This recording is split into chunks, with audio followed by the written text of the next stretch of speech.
la paix de Christ. Le conseil de Dieu a siégé dans les cieux. Ce monde, Dieu l'a créé par la puissance de sa parole. Donc, toute la création l'appartient.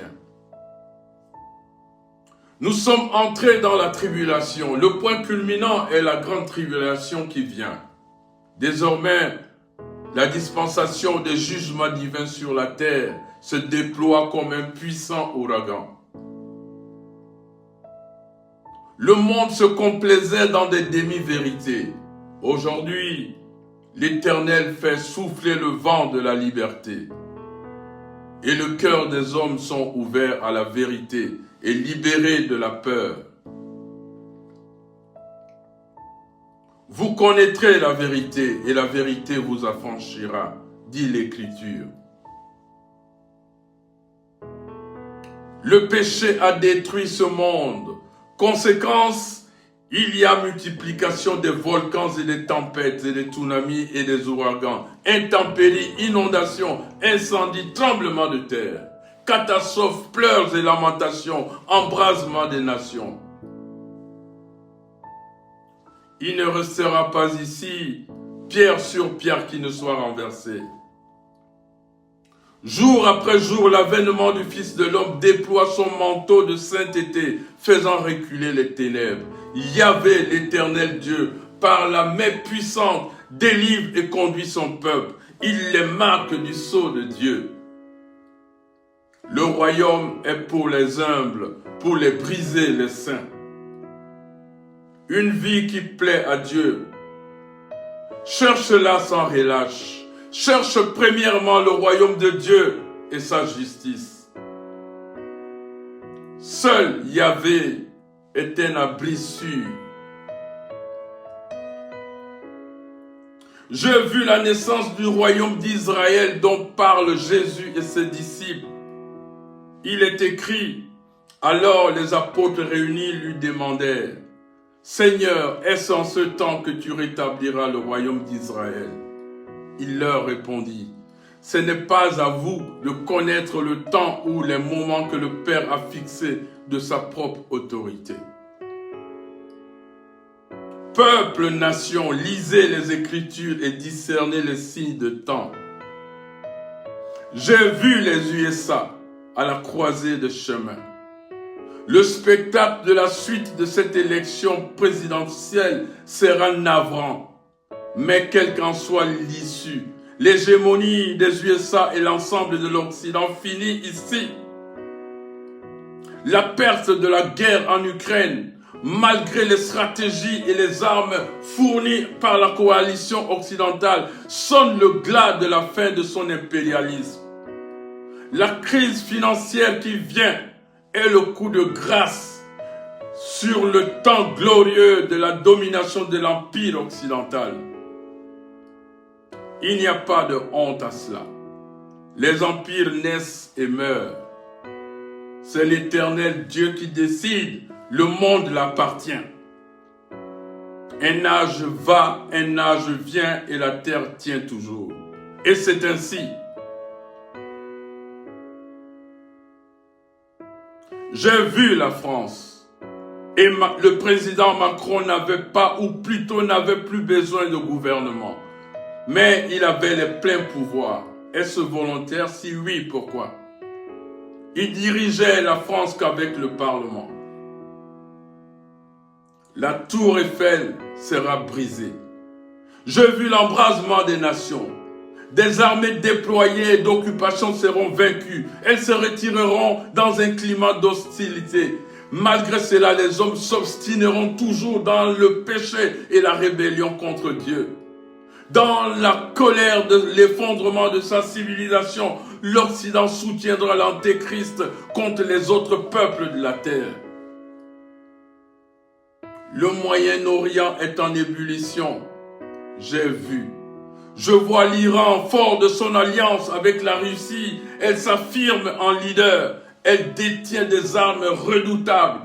Elle est réellement préparée pour l'embrasement. J'ai vu la Chine, elle a des armes technologiques avancées. elle s'est préparée. Elle participera activement à l'embrasement. J'ai vu la Russie, elle détient des armes invisibles, indétectables, devenues expérimentées dans la guerre et galvanisées par ses victoires contre la coalition occidentale en Ukraine. Elle participera à l'embrasement des nations. La Corée du Nord est prête et impatiente pour en découdre avec l'Occident qui l'a tant marginalisé. Elle a la rage de la vengeance. J'ai vu. Ô peuple, nation, une arme redoutable de grande puissance volait à toute vitesse pour dévaster et exterminer. Elle causera des dégâts définitifs et irréparables. Ceux qui échapperont seront dans la désolation. Le monde sera dans l'effroi. Il n'y avait plus de place pour la paix. Elle avait été retirée de la terre. Les hommes étaient devenus déloyaux, corrompus et rebelles envers Dieu, pervers et violents, serviteurs du péché. Le péché a détruit ce monde. Je dis, le péché a détruit ce monde et je le redis encore, le péché a détruit ce monde. Pleurez, gémissez, lamentez-vous sur le monde. L'Écriture dit, le jour du Seigneur viendra comme un voleur.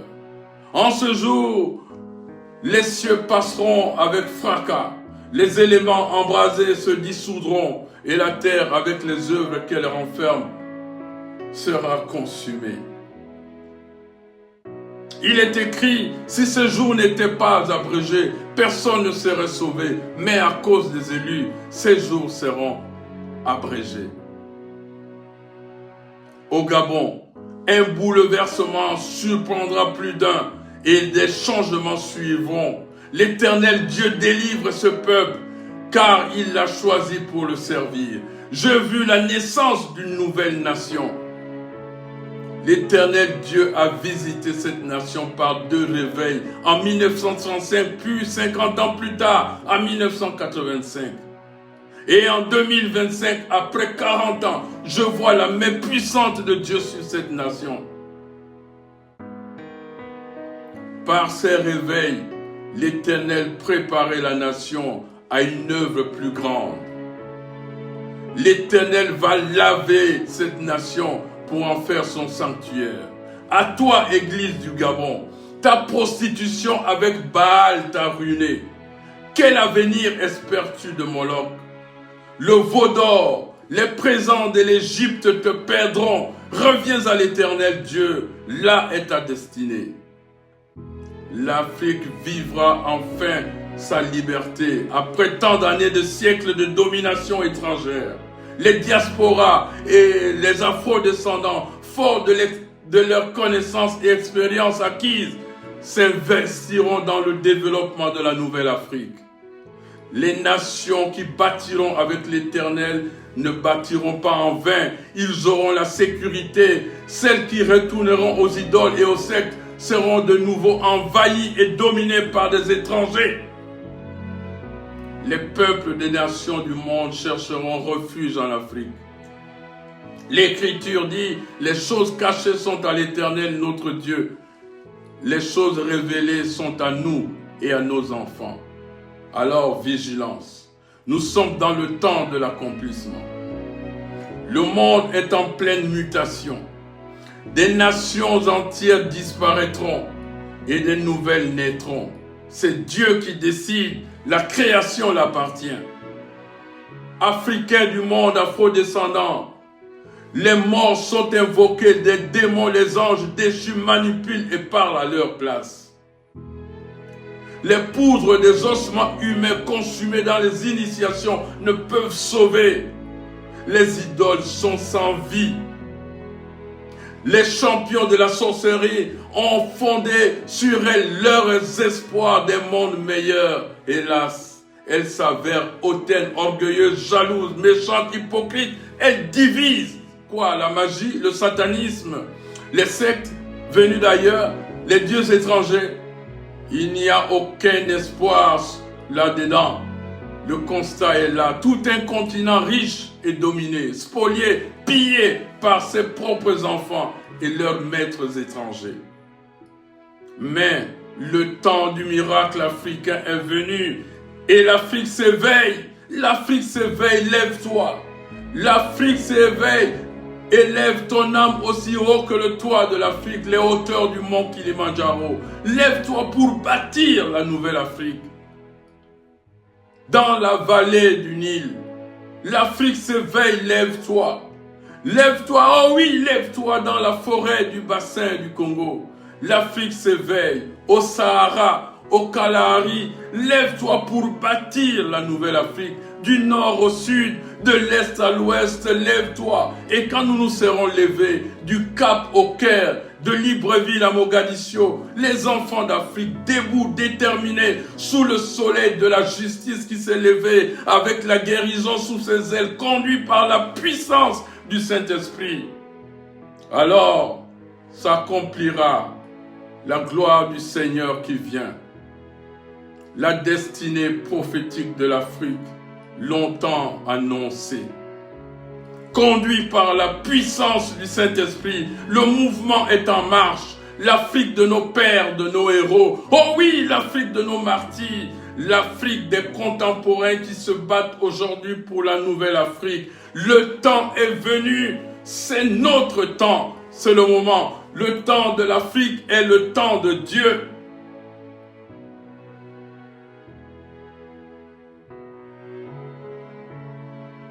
Église sans tache ni ride,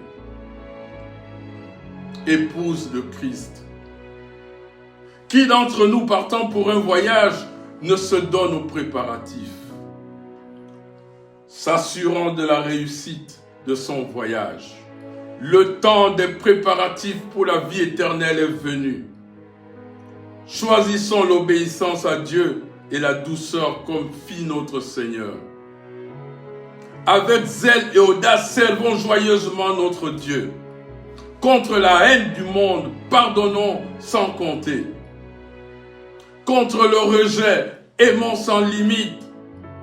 Faisons le bien à tous. Il a dit, tout le bien que nous ferons à l'un de ses plus petits, c'est à lui que nous l'aurions fait. Ne l'oubliez pas. C'est que pour notre Dieu, chaque être humain, quel qu'il soit, a une valeur à ses yeux. Pensez-y.